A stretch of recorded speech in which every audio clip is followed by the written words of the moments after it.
Hello दोस्तों, mentor fluent YouTube channel पर Hindi audio book summary सब कुछ साइकोलॉजी है, एवरीथिंग इज साइकोलॉजी के एपिसोड 11 में आपका फिर से स्वागत है।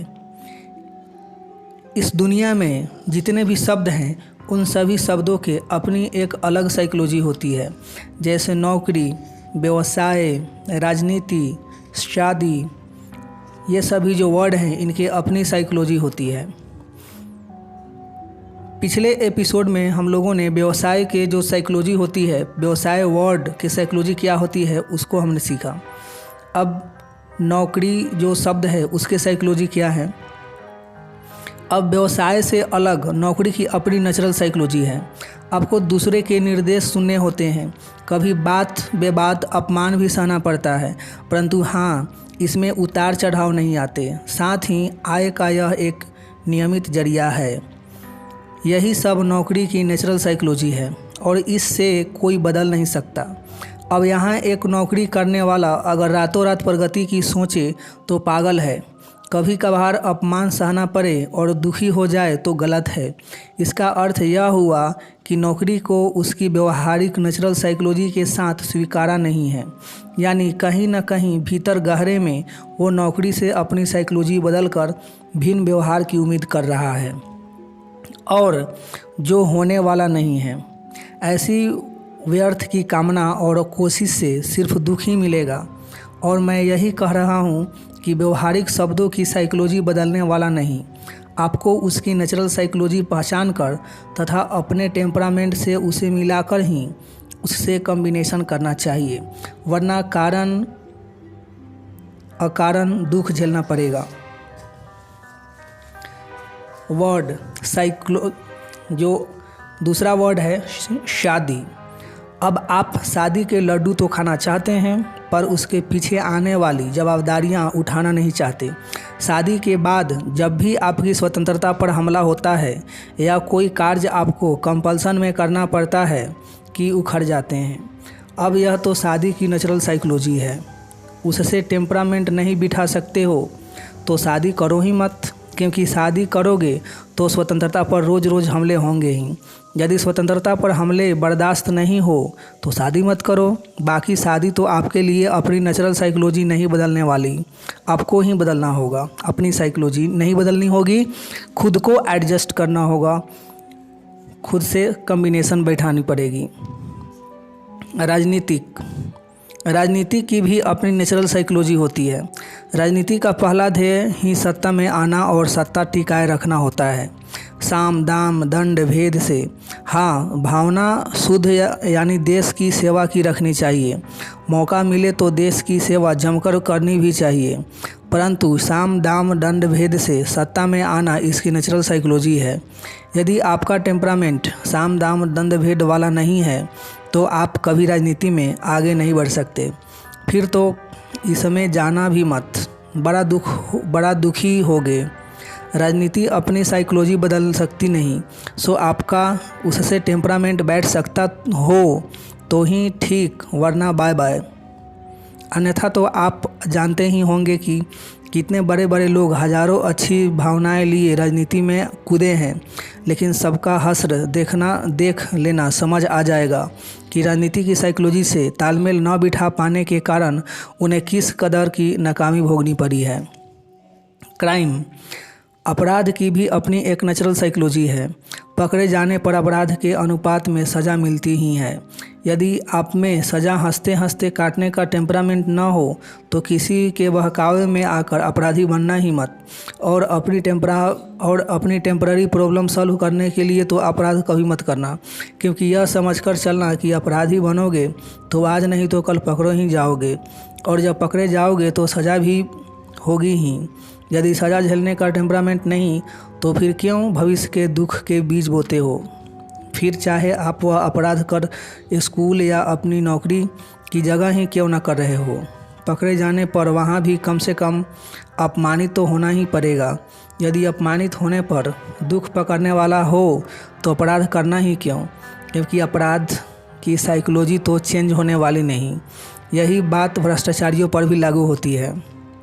लेकिन कितना ही बड़ा पद या सत्ता आपके पास हो, भ्रष्टाचार की पोल खुलती ही है। सज़ा अपनी जगह है, परंतु पकड़े जाने पर भ्रष्टाचारियों को अपमान और बेइज्जती भी बड़ी मात्रा में सहनी पड़ती है। यदि वह सहने का टेम्परामेंट न हो तो भ्रष्टाचार करना ही मत।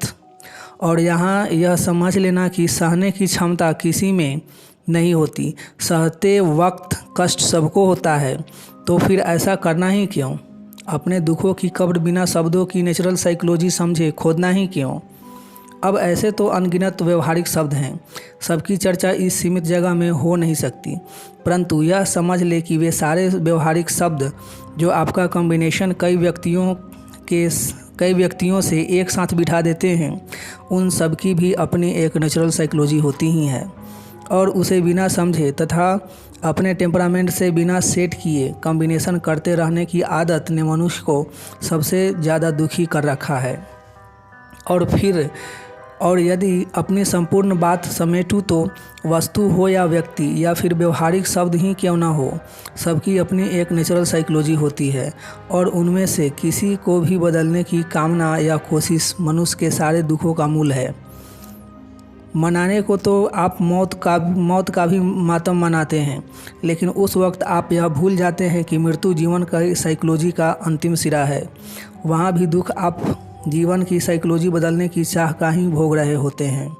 चलो आपको मनुष्य के द्वारा अपनी स्वयं की साइकोलॉजी परिवर्तन की कोशिश से उत्पन्न होने वाले दुख का एक सचोट उदाहरण दूँ। जब भारत अंग्रेज़ों की गुलामी सह रहा था, उस समय 3 भिन्न प्रकार के साइकोलॉजी वाले मनुष्य अस्तित्व में थे। एक भगत सिंह जैसे जिन्हें स्पष्टतः देश के लिए मारने में कोई अड़चन नहीं थी। दूसरे अरविंदो घोष जैसे लोग थे जिनका विश्वास मनुष्य की पूर्ण स्वतंत्रता में था। वे स्वतंत्र थे और बाकी भी उस मुकाम पर पहुंचने को स्वतंत्र ही होते हैं जहां देश की गुलामी उन्हें गुलाम नहीं बनाती हो। और तीसरे गांधी जी, जिनकी साइकोलॉजी तो अरविंदो के निकट थी पर देश को आज़ाद कराने हेतु भीड़ गए थे। अब भगत सिंह ने चूँकि अपनी साइकोलॉजी में परिवर्तन नहीं किया था, वे हंसते हंसते फांसी चढ़ गए। अरविंदो अपनी साइकोलॉजी में स्थित थे।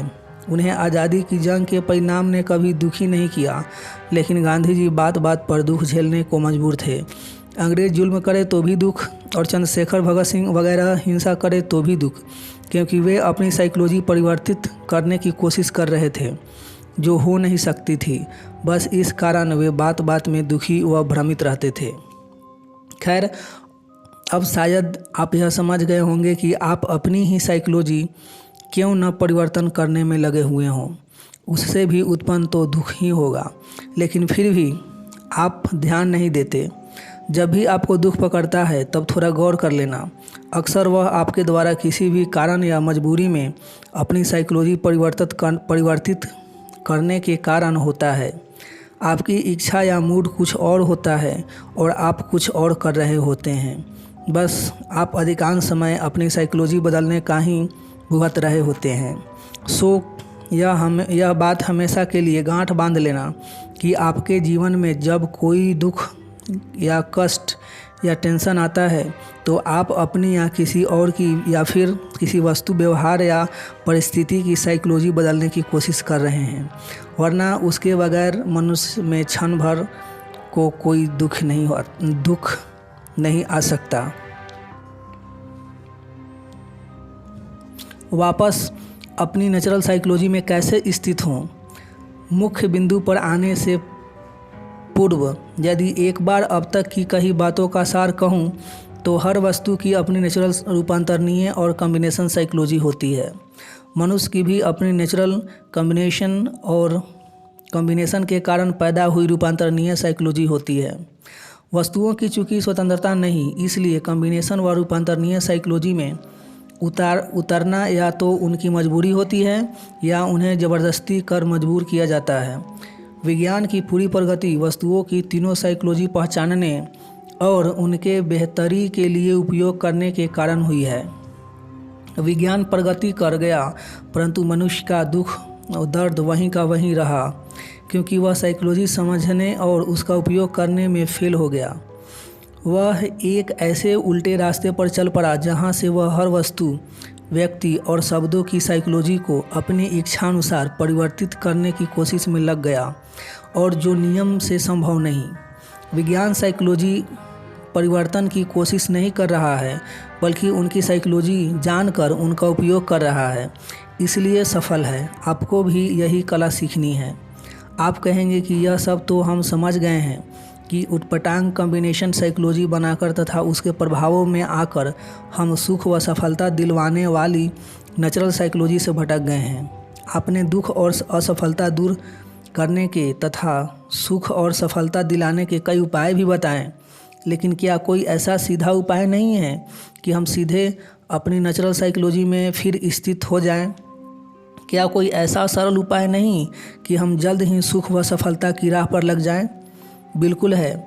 जब आप सब कुछ इतने अच्छे ढंग से समझ गए हैं तो अब मैं सीधे वे तरीके बताने व पर ही आता हूँ जिसके सहारे आप बड़ी व आसानी से अपनी नेचुरल साइकोलॉजी में स्थित हो सकते हैं।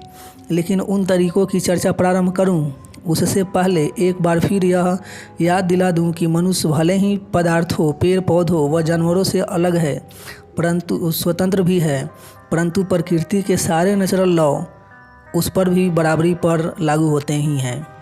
हमारी सबसे बड़ी गलतफहमी ही यह है कि मनुष्य सबसे भिन्न है। हाँ, वह भिन्न है अपने मन, बुद्धि व इंटेलिजेंस के आधार पर।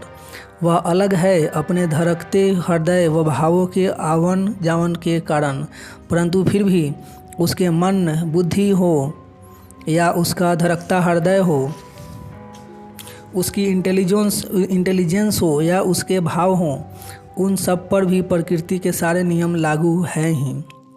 अतः अपनी तमाम क्षमताओं व भिन्नताओं के बावजूद कुल मिलाकर तो मनुष्य भी प्रकृति का एक हिस्सा है ही, और इस कारण प्रकृति के सारे नियम उस पर लागू ही हैं।